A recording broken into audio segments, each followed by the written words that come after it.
Hello everybody and welcome to Dragoncast, home of House of the Dragon. I'm your host and Maester of Ceremonies, Jamie East.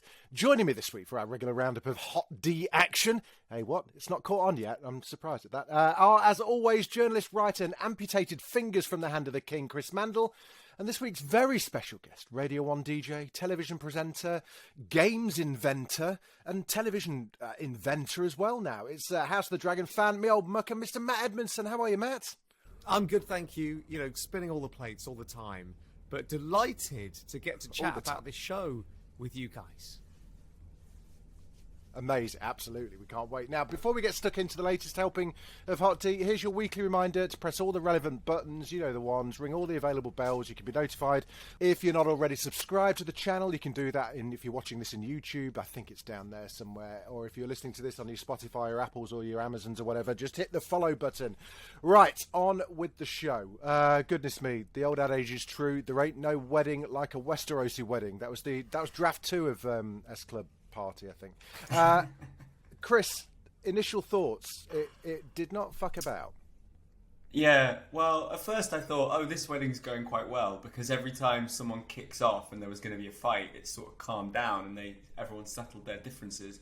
And then, the guy that we just met this episode, I think his name was actually Joffrey, just got his head smashed in and it all went wrong and it was really violent and really disgusting, and my new hat that I bought for the occasion has been ruined and got lost in the melee. Yeah, it felt really like good to be back, because Game of Thrones does a good wedding. House of the Dragon's been quite tepid. It's been quite gentle, lots of chatting about trade union disputes and that sort of thing. House of the Dragon has been. It's been lots of people talking around. Did you see that table? But this was like that took place. I hid behind a cushion during most of that. It wasn't like Miss Marple, was it? It was not. What about What about you, Matt? What was your takeaway? You're a big fan of Thrones and House of the Dragon, and how are you finding the series? I mean, I'm finding it great. It is a different pace, I think, to Game of Thrones, and I guess in a similar way to Better Call Saul, it can kind of have play with the pace a bit, because we're already so invested. We already know that world. There's lots of exposition that's been done, and so they can get into the kind of the deeper stuff, and they can set up these intricate plot lines. And I think a lot of the battle or the barrier to entry for a Game of Thrones or a House of Dragon is sort of working out. There's 1,000 characters. They've all got names that sound really similar to each other, and there's all of these interconnected dynasties that you have to kind of learn about. And actually, we've got a lot of that out of the way now with Game of Thrones, and so they can go to that next deeper level. And I'm really enjoying it. I like all the kind of the political manoeuvrings, because obviously the whole the pomp and ceremony around the show and the kind of headline grabbing stuff is, oh, it's mega violent. There's ridiculous action sequences. But which, by the way, Chris, I don't know if you watched last week's episode. We did see some mega violence and a massive fight that took place. What more do you want? I'm just desensitized to it at this point. That's the thing. He wants more blood, more gore. I think that it's quite nice that it has a bit more room to breathe, and that these seeds are getting planted that are slowly now coming into bloom. The slow degeneration of the king's been really interesting. The very subtle rise of the queen consort. I just think they're playing a blinder, because it's hooked me in, but it's not having to move at 1,000,000 miles an hour. Can I just say, I don't know about anybody else, I've never heard the word consort as much in my life over the past 2 weeks as I have now. Let's go back to the start of the episode, because it did have a pretty terrific climax, but it began with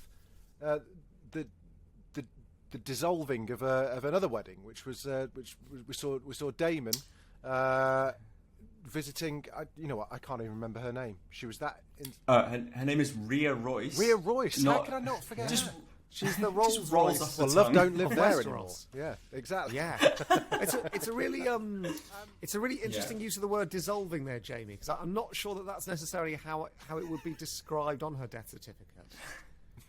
Maybe not. But again, an incredible Matt Smith didn't say anything in this episode until the cousin of Rhea Royce spoke to him, like in the last scene of the thing. All the previous scenes, this entire scene at the beginning, he didn't say a word. His entrance into the wedding, didn't say a word, and that comes off the back of the previous episode that we saw him in, where he killed the old your crab feeder, guy, where he didn't say a word in the entire episode. In terms of pound per word, he's on a fortune. He's doing very well. What a joy it must be as an actor. What do we think's going on there? I know, it's just like. Be like, There's a lot of acting with my eyes here. I'm in it, but in any of this. Nothing to learn. I can stay up late. Fantastic. Brilliant. Yeah, exactly. What do we think? What do we think that whole subplot is there, Matt? Where he's clearly just kind of doing a land grab, isn't he, for the inheritance of what was the name of the land there? Can we? Runestone. Drewstone. Runestone. Sorry, beg your pardon. Yeah. Drewstone is where Justin. Is that something out of Dragon Ball Z as well? Yeah. It's near the Eyrie, which is where Catelyn Stark's sister lived in that. The moon tower. with the moon door. Yeah, it's in that neighbourhood. It's in that in the Vale. Oh yes. Okay. Yeah. Lovely part of Westeros. Lots of bird song. Yeah, it looks great. What do we think he's doing there? Is he just looking for a second home? Just looking to kind of like. Well, I from what I understood from a few episodes ago, they sort of, because he was like the spare, like he wasn't going to get on the throne, they just marry him off to someone sort of politically. And when he was flirting with his niece in episode 4, he was like, look, I've got a wife, never had sex with her, don't like her, don't talk to her, but we had to do that to like keep the peace. And I think in this episode he was like, do you know what? I don't want to be married to her anymore, so I'm just going to hit her in the head with a big rock. But surely it's more than I don't want to, right? It's not a desire thing. It is. There's some strategy going on, and actually, in terms of the double crossing, plotting, all the stuff that we know and love about Game of Thrones, it feels like it's back, but in a slightly more subtle way, because no one's necessarily laying their cards out on the table. And because we've not really seen him plotting or in dialogue with anyone else, we are, I think, having to project onto him, what is he doing? And I think, as ever, in a show like this, everyone's playing 3D chess and trying to outmaneuver each other. But this is more than, I think, him needing resources. And I think it's more than him being bored with his wife. I think it is an extreme way to end a marriage. Let me be the first to say. And don't recommend it. Yeah. And I think that he's the most intriguing character for me because I can't really see what his strategy is. It feels like he's got lots of paths that he could go down, and ultimately, there have been opportunities for him to cross the king. There have been opportunities for him to be violent, and we know that extreme violence and extreme risk-taking are in his nature. And so in every other aspect of everything else he does, it seems like he just gets what he wants by force, by taking it, by being conniving, by being duplicitous. We know that he's quite immoral. He's gone onto the crab area and suggested that he's going to be waving the white flag, and then turn that on its head and use that in a very, very bloody defeat. And it's interesting and foreboding that he hasn't yet done anything in terms of grabbing at the throne. He's not made a play yet, has he? Yeah, it feels like he's sort of holding back a little bit. And I thought that culmination, without wanting to jump too far ahead, he says jumping quite far ahead, that culmination of him being in that kind of hustle and bustle at the end. And the last shot you see of him is with his hand on Rhaenyra's face. And you think, oh my goodness, has he done the thing that maybe it's been foreshadowing? And then really interesting that he's kind of nowhere to be seen once the dust settles. That's true. He just disappeared off the face of the earth, didn't he? There were so many parallels throughout the episode, weren't there? We had Kristen saying to poor Rhaenyra doesn't know.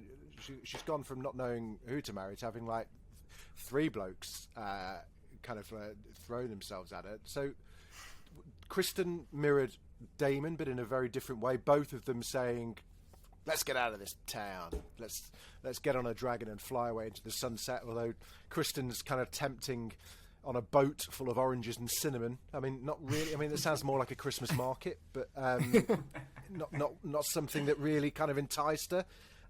Whereas Daemon's was a bit more kind of like, "Come on, love, you know you want me."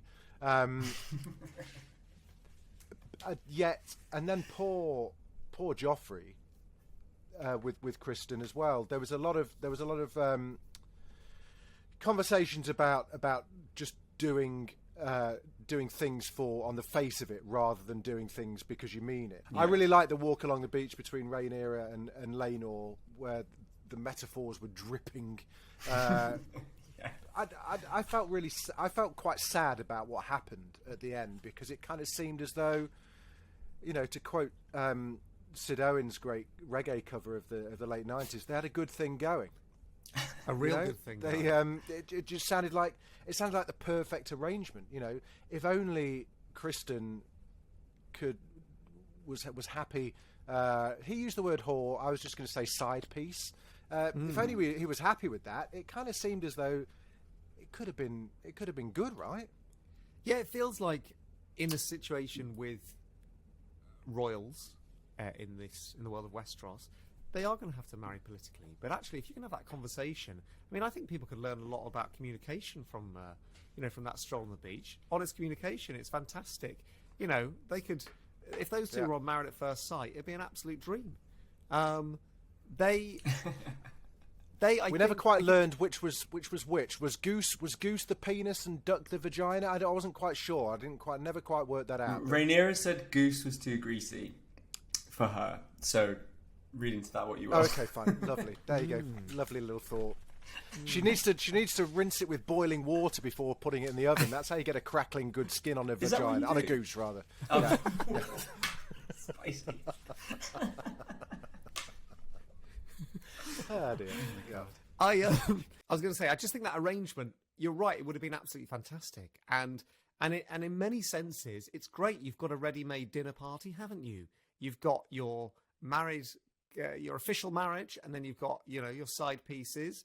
Fantastic. Lovely. You're never going to be bored on a dinner date out. Or as an extra couple to play a board game with. It could have been absolutely dreamy. Problem is, Kristen's got too much goddamn honour about him. These queens and kings guards, ridiculous. I found Kristen. I think, you know, obviously a very important plot point for this episode. He really annoyed me in this episode. It was a bit like, I don't know. I think, and I've read a few comments about the episode online this morning about what viewers' thoughts were. I don't know how. Again, time's quite difficult to get a grasp on in at the moment because it's jumping ahead so much. There were people going, "He only fucked her once. What's he getting all lovey-dovey about?" I think it's something that's been on. I think it's been an ongoing affair, hasn't it? So they can't on the way. I think on the way to meet the House Velaryon, he was like, "Oh, I've been like keen on you for years." So I got the impression that they have been continuing to like hook up. Oh, actually, we did get the old indicator of time because the second baby had arrived, right? No, the second baby was there last time, but it was a bit... The second baby was there last time. I was sort of like, I don't really know how babies look at certain stages of their life, but I was like, the baby's definitely grown, but it's not like got like shoulder length blonde hair yet. So I'm thinking like under 18 months. Yeah. So it's an interesting way of showing us time, isn't it? Rather than having like a caption on the screen, you just have to guess a baby's age. Why can't they just say like it's been 6 months? It's always like, oh, it's been 7 hours of the owl since we last saw Rhaenyra. Yeah. What does that mean? Yeah, we are left to kind of piece it together, aren't we? I think they've been getting jiggy for a while. Yeah. And I think that now that because it's challenging. They've been trying to arrange this marriage for God knows how long. Yeah. I think it's definitely going to have been going. You know, they can't. Or maybe they won't show us them banging every time. And that's a creative decision. Which I found his. I don't know whether it was. I don't know whether it was the performance, or maybe it was that we were missing that kind of exposition where their relationship had grown, and clearly she was quite happy with it being a carnal relationship, and he wanted love, which was kind of the motivation for what happened with Joffrey a bit later on. Let's talk about Viserys. Whatever those leeches are supposed to be doing clearly aren't working. He really needs to get some kind of. I'm thinking a bit of Vaseline needs to be used. There's definitely needs some Caniston. He's not looking good at all, is he? Yeah, they're not working. The leeches aren't leeching. I love how Paddy is playing him. He's just such a weak, sickly, naff kind of. He's a lovely guy, but a king who can't sail a boat, or can't sit on a boat without getting seasick. Kind of. I just thought it was a really good indication of just kind of like he's just not up to the job, is he? Yeah, you get the feeling that everyone else is looking at him going, "Oh, come on, mate." Yeah. All the time. He doesn't seem very kingly, and in a way, it makes him a great king. And actually, that conversation that he has with his new hand, where the new hand is, putting a positive spin, rightly, I think, on the fact that he has ruled over a time without war or famine or any major incident. But that, by its very definition, makes him quite boring in the history books. And you can sort of see in him that he knows that he's probably not very kingly, and he's coming up against people like his brother who want the power, and you feel like he doesn't really want it. He loved his wife. He was really sad about what happened. His first wife, I mean, really sad about what happened there. You feel like the sadness of that has never really left him, and he's kind of resigned to the role and given up a bit. Yeah. But he's not playing the Game of Thrones. He just happens to be there. That's very true. What do you think, Chris? What's going on? Yeah, basically exactly what Matt said, that like he is kind of he's like doing a good job because he's like keeping the peace, but he's kind of sitting there like arm is all black and dead, and he's like, I want to be remembered for being great, and his assistant is like, yeah, but you're being remembered for not being shit. But the thing I thought was really interesting was when they came back from Driftmark, gets out of the carriage and just like collapses, and Alicent is watching from her tower, and she's just like, oh fuck, I can't believe I've married this guy. Like, he's so pathetic. Like, she just looks so like uninterested in him and like weary of his like unstriking, non-kingly presence. So I think it's really hard because he's not like, Viserys is not like a really impressive character, and he's kind of soft, but he's quite complicated. And I think Paddy Considine does a really good job of showing how, he's just decaying and falling apart, and that sort of thing. I think you touched upon something there. This episode felt like everything was in a funnel.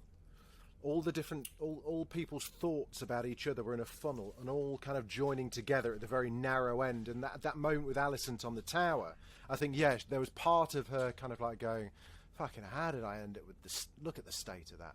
But there was also, and I think this was her storyline, which I think we'll probably touch upon next, was where she was just like, unless I do something, I am fucked.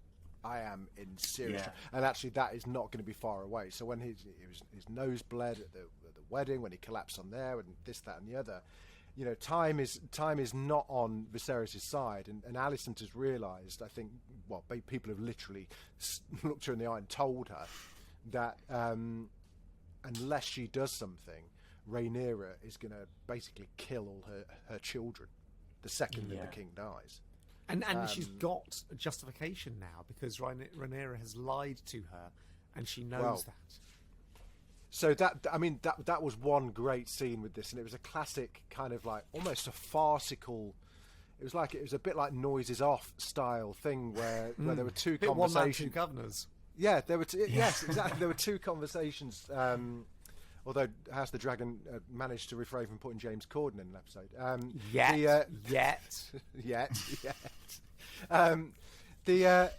Was that classic kind of two conversations happening at the same time, both thinking it's the other conversation, where and I'm right on it. Alicent thought that she was getting a confession about Daemon out of Kristen, and actually Kristen thought that oh shit, I've got to fess up about banging the princess now, which basically had the same ends.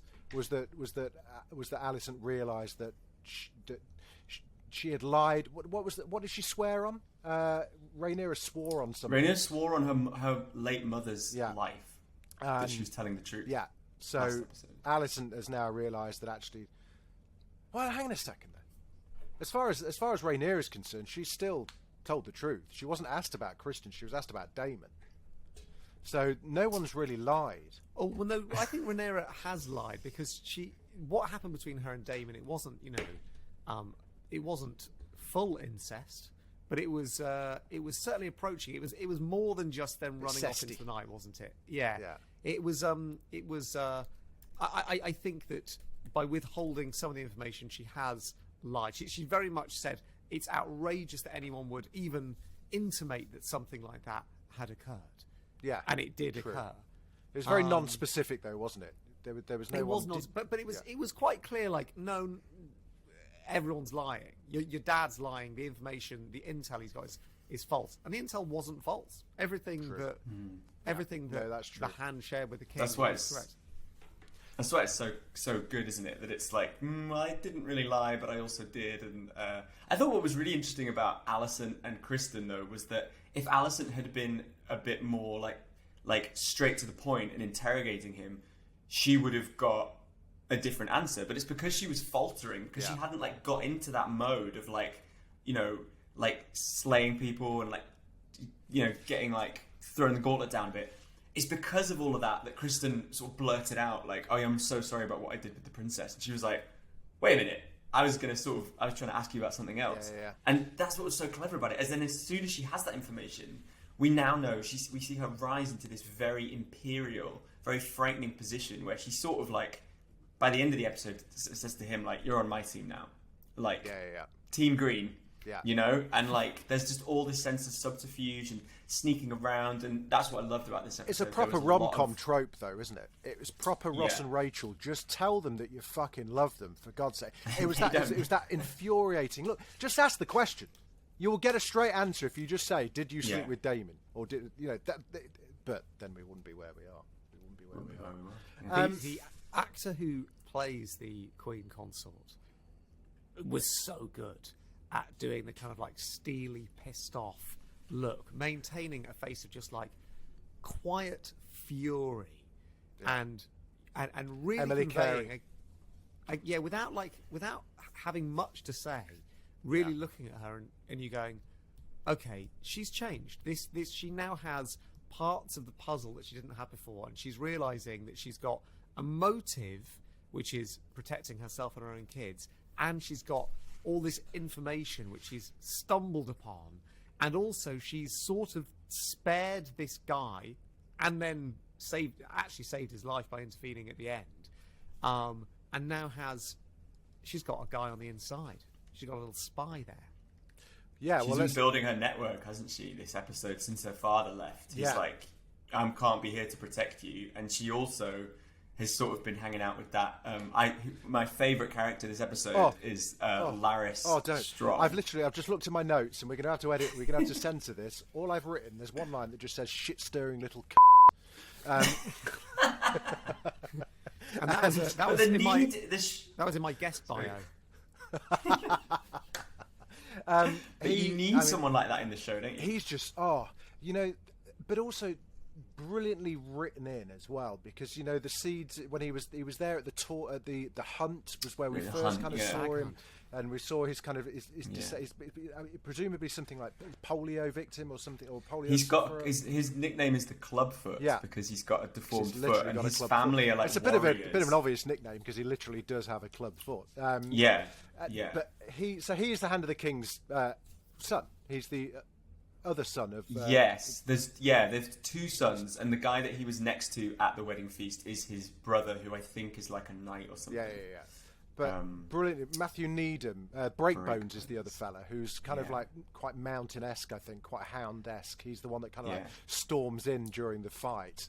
and just kind of Saharwin Breakbones kind of like just storms in and kind of like just starts. Now that's a nice strong name. Yeah, if you want to be literally, because they're how strong, aren't they? But yeah, the guy I thought Matthew Needham, who plays Larys Strong, just brilliant, kind of like almost like Lord Farquhar style, snidey kind of like horrible little shit, but brilliantly done as well. But what's his purpose? That's one thing I couldn't work out. I get that he is fighting for his life. We know that it's quite an ableist environment in Westeros in that period of time. They don't have much patience for people with disabilities, as Tyrion finds out 172 years later.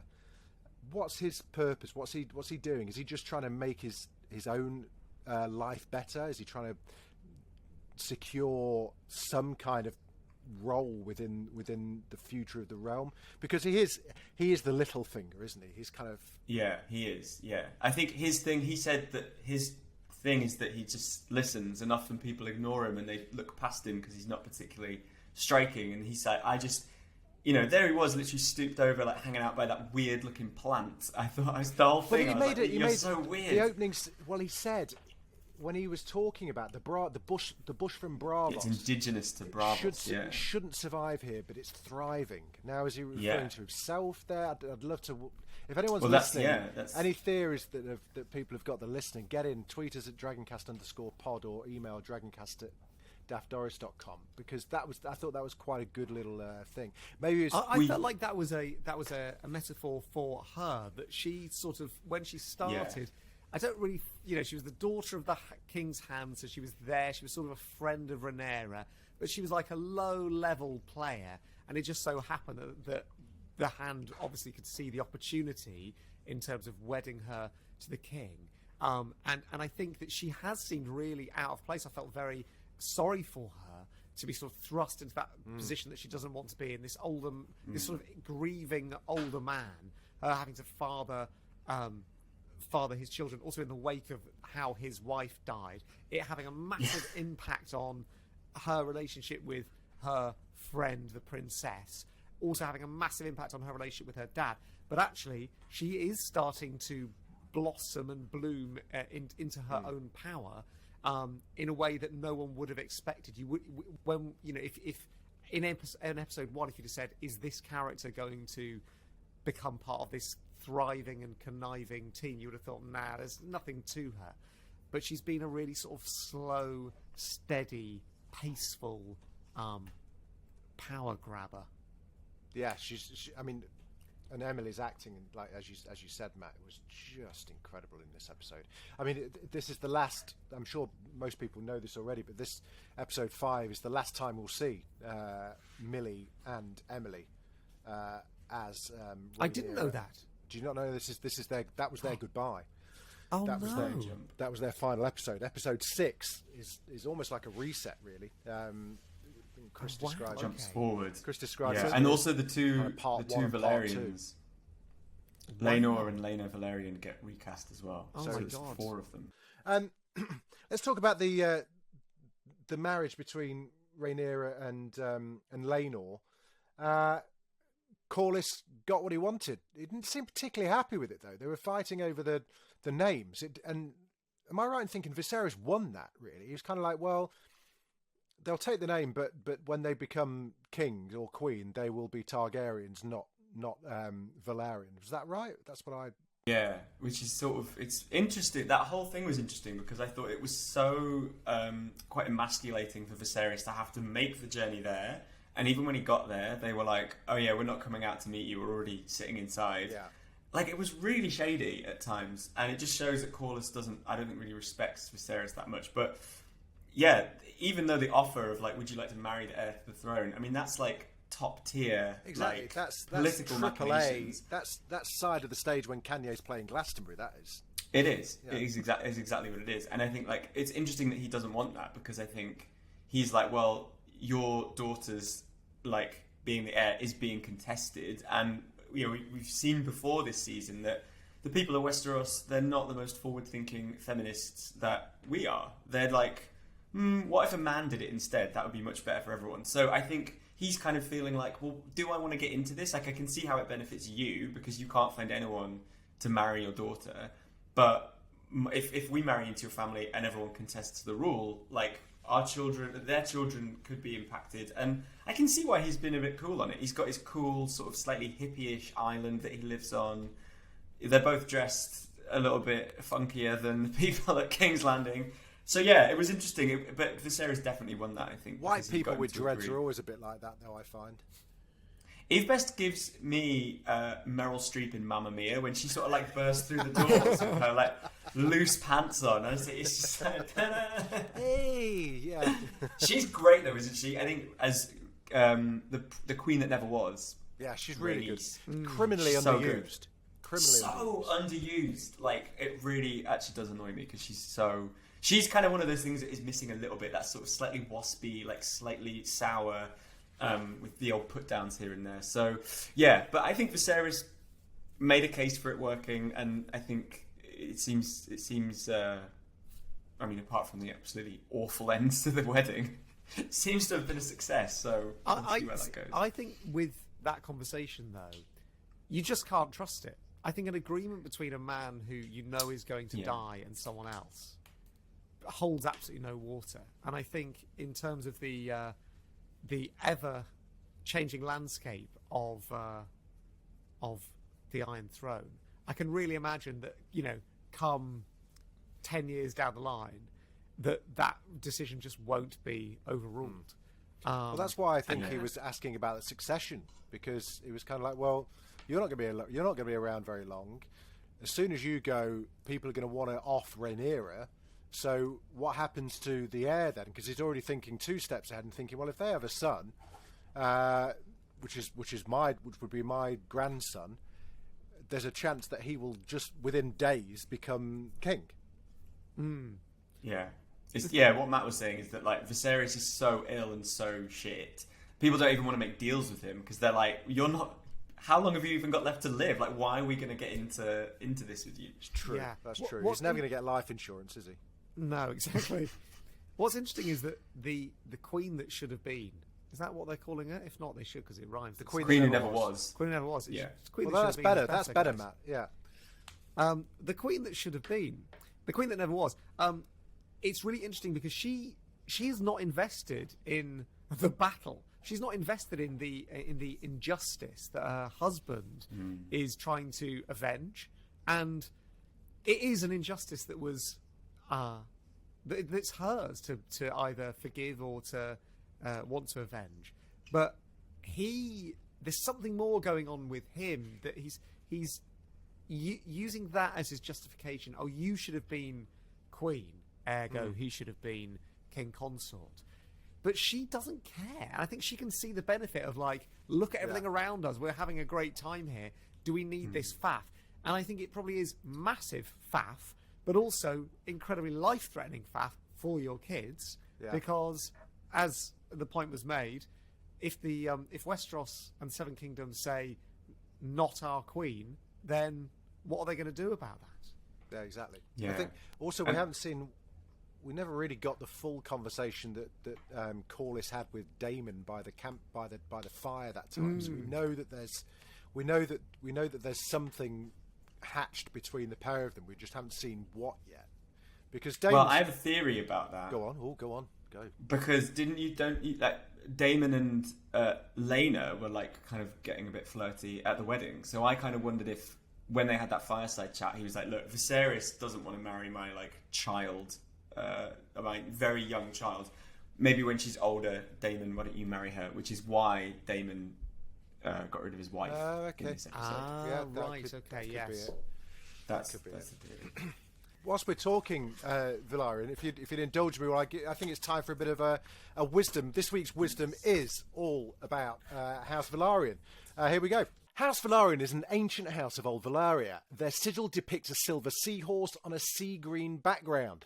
Their house words are uncertain, but are believed to be the old, the true, the brave. Their seat is the island of Driftmark, the largest island in Blackwater Bay. Oh, remember the Battle of Blackwater? Though never dragon riders, the Velaryons allied with House Targaryen, and as the Targaryens reigned the skies with their dragons, the Velaryons ruled the waves with their ships and became extremely wealthy from passing sea trade. These close ties resulted in many marriages. Valenna Velaryon married Aegon Targaryen, the Lord of Dragonstone, with whom she had 3 children, Visenya, Rhaenys, and a certain Lord Aegon Targaryen, perhaps better known as Aegon the Conqueror. During the conquest, it was the Velaryon ships that married Aegon's soldiers across Blackwater Bay, and House Velaryon had great influence during the early reign of the Targaryen kings.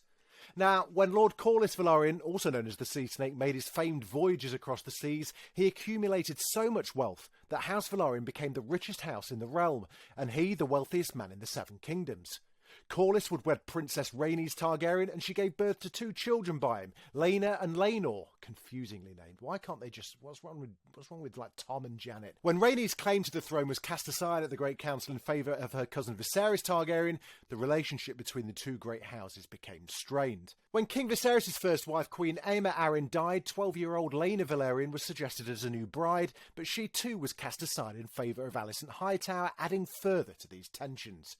In an effort to make amends for this perceived slights, King Viserys proposed a match between his eldest daughter and named heir Rhaenyra Targaryen and Lord Corlys' son Laenor. Now, with this new union, the bonds between Targaryen and Velaryon appear to be secured for now, but as we all know in Westeros, allegiances can ebb and flow as swiftly as the tides. Should we talk about the wedding? I really enjoyed... We only saw like glimpses of 2 dragons today as well in this episode.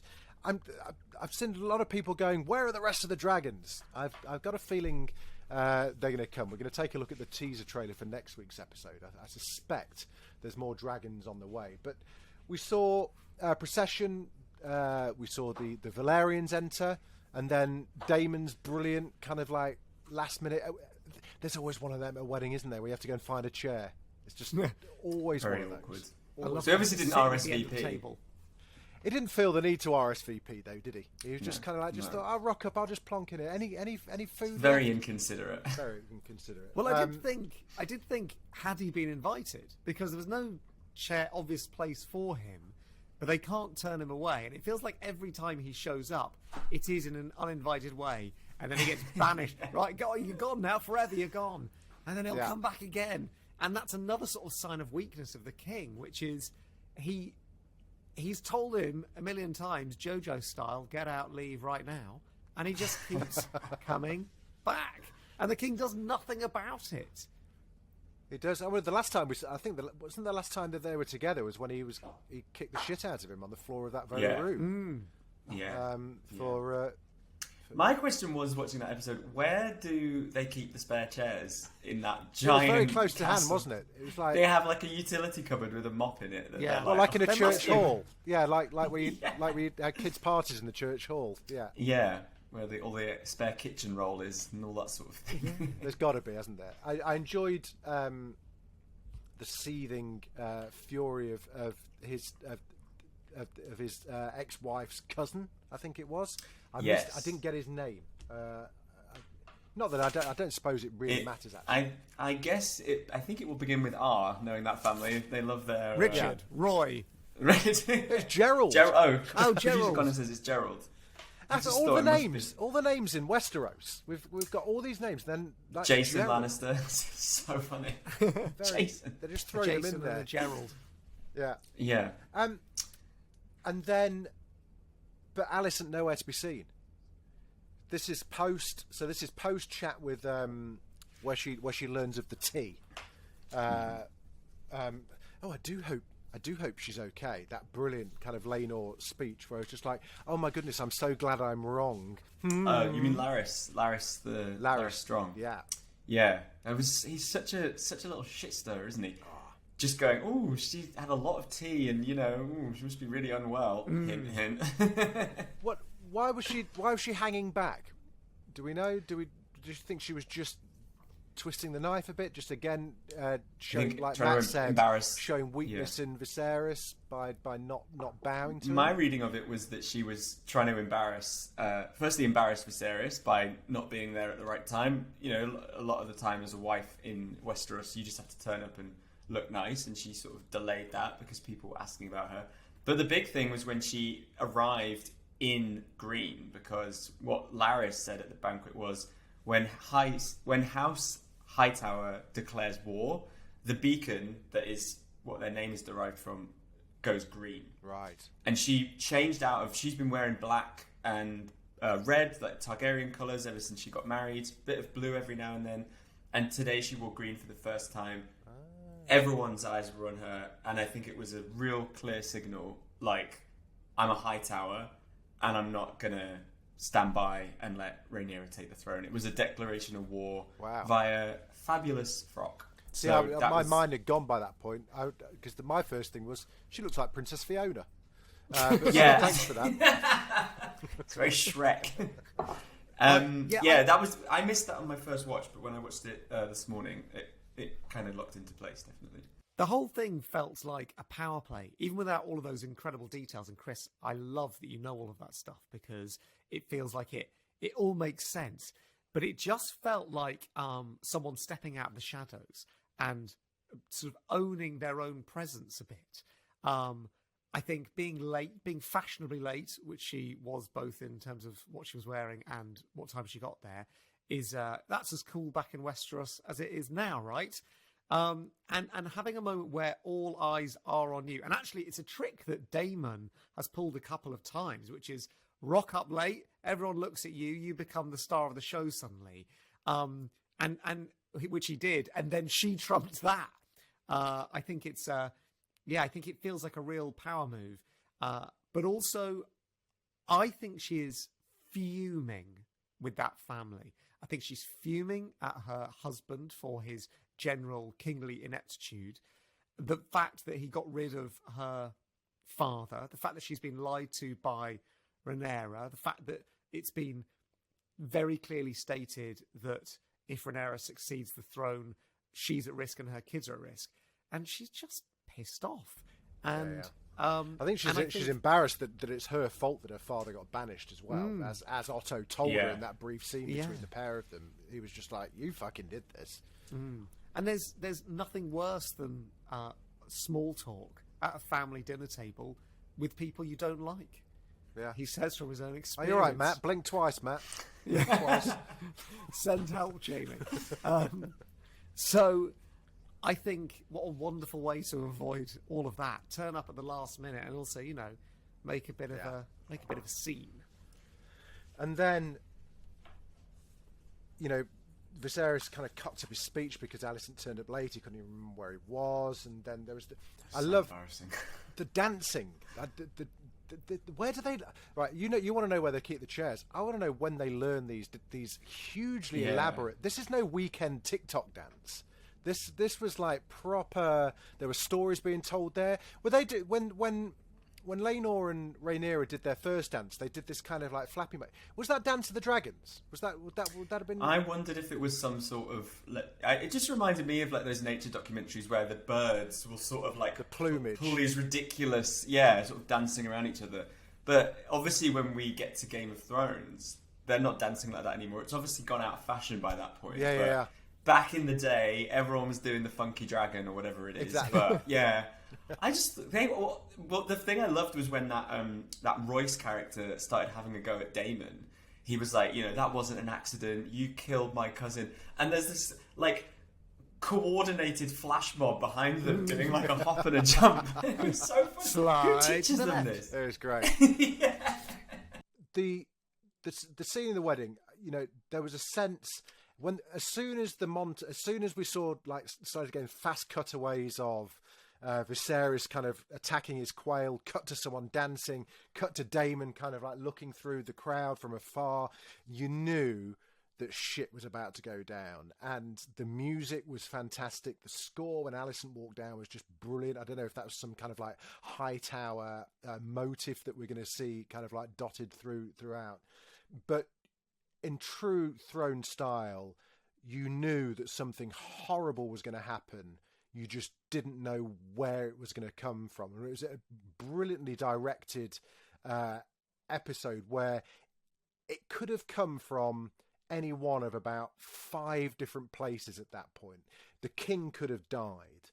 Daemon could have kissed Rhaenyra on the dance floor.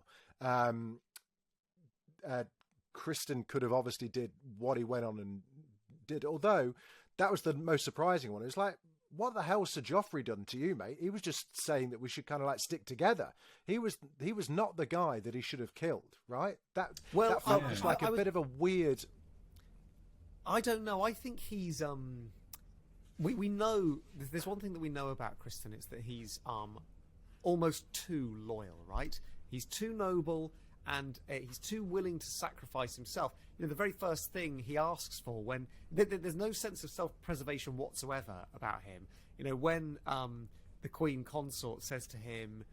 There's that misunderstanding over, you know, she thinks it's been... She's asking about Daemon, and he immediately spills the beans, and then asks that she kills it. And she doesn't. It's like, chill out, mate. Chill out. We get it. And then the next thing that happens is, I think he's feeling two things. One is intense jealousy, and maybe like he doesn't want anyone else to know for that reason that he's the side piece. And the other thing is intense protectiveness. Like his job, his thing that he's going to die over is protecting Rhaenyra. And this man has a piece of information that could cause huge problems for her. And so the easiest, it's like those two bits of information of like, oh, you've just come and rubbed in my face that this thing's happening. And also, you know, this piece of information that if it were to get out could jeopardize the life of this person I'm there to protect. Those two things, when combined, could, like a Coke and a Mentos, have a explosive reaction. Yeah. I thought they'd be a more... I thought there would be a bit more of like a... Yeah, like a love hexagon or something between all these people that know who's sleeping with everyone. I thought that would play out for a while, and it's interesting that instead Kristen, who I think is maybe not playing the Game of Thrones necessarily, was like, I think I'll just smash that guy's head in instead. That's probably the best way to play this. And everyone at the wedding must be like, sorry, I didn't even know you knew that man. Why have you just smashed his head in? I thought there'd be a bit of scheming there, but it's very... It was a crime of passion. But it sort of looks like they were sleeping together. Do you not think? I think gossips, the tongues will be wagging after that wedding, because I just thought it looked quite passionate for two people that didn't really know each other. It had all that. I thought that scene, those few minutes, reminded us really, really quickly. It was like, fucking, this is why I love Game of Thrones. Because it was just the not knowing. It was knowing that something really fucking bad's going to happen, and it could happen to anyone. There was obviously elements of Red Wedding, but also I thought great shout out to it was the Viper in the mountain as well. Just the actual goriness of the fight scene. There was almost a moment where he looked like he was going to do the thumbs in the eyeball trick, but it was just great bit of prosthetics and special effects there. They do love a mashed in face, don't they, in Westeros? What was the significance of and this is probably a very simple metaphor that's just passed me by, which was the very last scene in the episode of the rat drinking the blood. Did anyone else have a theory on what that was meant to mean? Because there's not a shot is wasted. It must infer. I just thought it was maybe just about the whole decay of the ceremony, and it was just so. Because all the food. They literally just married them straight away. They were like, actually, fuck all this. We've just got to get this done now, because the food was still on the plates, wasn't it?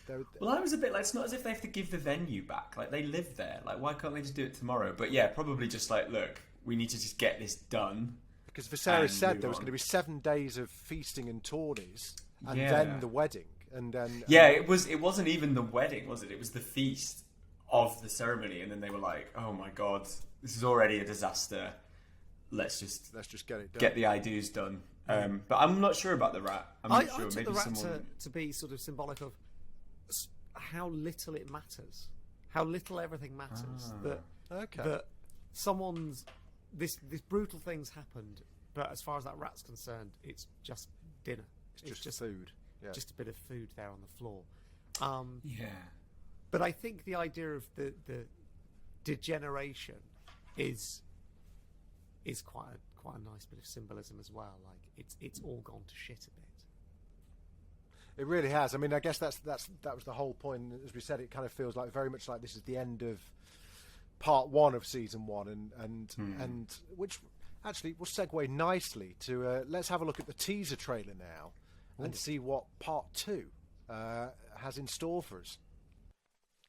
Wow, it feels like we've been away for a year. Well, probably about 10 actually, but that feels like season 2 kind of stuff. I don't even know where to begin. Viserys still with us, although Wayne Rooney needs to give him the business card of his hair weave specialist. That he is looking pretty grim. I can't believe he survived 10 more years in his current state. So he's clinging on. The leech is clearly better than we originally gave credence to. Yeah. All new cast. Well, all new cast. So new Alicent, new Rhaenyra, loads of kids. I'm not even going to try and name all of them now, but we'll come on to Baby Boris. Doesn't look like Baby Boris anymore. He's lost the milk fat. They've all got loads of kids, haven't they? There were loads of kids. I saw Dark like about kids, 9 children. Loads going on. And then the bit that I kind of hooked into was, yet again, we're discussing parentage and secret shaggings going on there. We saw, I think that was the Sir Harwin Breakbones beating up Sir Criston Cole in almost a mirror of what Criston did to Joffrey in this episode. We saw some Dracarys action. We saw lots of dragons. Wow, what do we think? It just looks amazing. It's kind of it's interesting, isn't it? Because as you were saying, Jamie, what they're talking about is kind of the same thing the same conversation they've been having all season. But yeah, just that sense that nothing's really changed. But there are now loads of children running around. They are going to pay the price of any of these falling outs over who rules. But saw loads of dragons. Saw a little sort of baby dragon. Maybe they're in the dragon pit. All season I've been saying, like, I just want to know a bit more about how it works with the dragons, because like people just flying to the wedding on them in episode 5. Where's the car park? Where's the valet? Where do you put them? Yeah. Who's feeding them? Who cleans up the shit? Like what? How does this work? And do you just? Are you saying we want to see, one? like in Jurassic Park, where Sam Neill hugs that massive pile of Triceratops shit? What does a dragon shit? I want two spin-offs. I want one spin-off which is just the people that, like the vets that look after the dragons. Like Animal Hospital. Yeah. The second one I want is a spin-off that is the wedding planner in Westeros, that every episode it ends in like 5 people dying. Him still trying to submit an invoice. All the food got eaten by rats. Chris, that is an SNL sketch waiting to happen. Honestly, isn't it? Yeah. The wedding. How do I get blood off the floor? We need Martin. Right, here's our pitch. Yeah, SNL. Martin Short as the wedding planner. Yeah. Like desperately trying to work out how to get paid still. Yeah. And every episode he's like, that one did end in disaster, but I'm confident the next one will be a This lot is better. the one. This is the one. We shall call it the Red Wedding. Yeah, exactly. Yeah, but it looks great, and I think Emma Darcy and Olivia Cook, who are the new Rhaenyra and Alicent, look incredible. They look like grown-up versions of Millie and Emily. The casting has been so on point. Yeah, so good. Matt, what were your takeaways from that? Just that, and it's a sort of classic rug pull of the Game of Thrones universe, isn't it? That you kind of feel like you understand all of the pieces on the chessboard, and actually it feels now that they're going to go, well, forget everything. We know we've set it up that Viserys is probably going to die. You feel at the end of that episode that he's going to die, and we've got a new queen and new king consort. We're sort of ready for the next wave, and actually to jump 10 years, and all of that tension's been unresolved. That he's still there, and that there's loads of new kids now. You think, okay, I have no idea what the plan for succession here is at all. And I think it's great. It just keeps you on your toes. And if you think about the end of the first season of Game of Thrones, where you've had all this introduction to all this family and this character, the patriarch of this family, and then it's like, oh great, we're just gonna pull that rug away. I feel like it's exactly the same thing, and that actually they've indulged in the in the slow burn of these first 6 to go, let's get you really understanding, really caring about the complexities of these relationships. And now we're going to just do an about turn and put you into a new environment where all of that stuff is still true, but there's loads more to learn. It isn't as simple as you thought it might be. Never has so much rested on the colour of people's hair, ever. You know what I mean? It's like... I also was going to say, like, I think the first few episodes of this show, people have said, you know, it's quite small scale, but you can see in that trailer there's 15 more characters, basically. That we've got the sort of population of Game of Thrones, actually. Like, there's a lot of people. And what that episode 5 was so good at was having lots of people ricocheting off each other in the same spaces. And I already got that sense with this next episode that, like, oh, there's way more people and way more at stake because they're all going to have different kind of things going on. And, yeah, it looks amazing. I can't believe we're halfway through the season already, though. What you certainly picked a good episode to come on and talk to us about, Matt. Thank you so much for your time. Oh, it's an absolute pleasure. I loved it. And we don't normally do plugs, but Matt gave me this the other day. I bumped into him on Friday or Thursday, whenever it was, and Noggin, the award-winning Noggin. Yeah, so my side job. If you like Game of Thrones, maybe you like Game of Games. Yeah, I invent board games. I run a board games company, and Noggin's one of our games. It won an award. I won Games Inventor of the Year for Noggin, which is very exciting. Look at that. Because it is a great game. He's not played. I can see it's not opened. He's not played it. But when you get around to playing the game, I know you're going to message me and you're going to say that's the best one ever. And then just out this week, I can do a plug myself. Hang on. Oh, go on. I've got a new game out called Karen, which is the game of 1-star reviews. So it's ridiculous real world reviews of like people, places, things. You know, someone complained they went on holiday and said the beach was too sandy and left a 1-star review. And so in Karen, you have to become a Karen and sneak your own fake reviews in amongst the maddest ones in the real world. And that's a great idea, Matt. That is ingenious. Thank you. And I think it's ingenious that you're getting this side hustle like proper going. You know, now that those grey hairs are starting to come through, must be a little. Well, you must be a bit like Rhaenyra in the Radio 1 boardroom. Yeah, I'm slowly decaying. Every show I put leeches all over my It's the body. Viserys of Radio 1. Yeah. And just tell Greg James to stop dyeing his hair, for Christ's sake. Man up. I put the leeches on, and I sort of pray that I'll get another 10 years. Now Scott Mills is off. Who is the oldest now that Scott's gone? That's an interesting. Who's the oldest? Pete Tong's still going. Pete Tong's still there. The oldest person at Radio 1, I believe, is Annie Nightingale, who was the first female DJ on Radio 1, and she still does a show and is thriving and has her finger on the pulse of dance music. This is true. And new music in a way that I don't. Age is but a number. Exactly. Yeah. So I think she's probably flying that flag. Brilliant. Matt, thank you so much for coming on, buddy. Always a pleasure to chat to you. And thanks, guys. Thank you for loved it. Talking so passionately about that. And listen, if any of you got any thoughts about the episode that you just watched or the teaser trailer, do get in touch with us at Dragoncast_pod or email dragoncast@daftdoris.com or leave a comment in the YouTube chat room comment section. Chris, I think it's just you and I next week, and we are going to get deep into episode 6.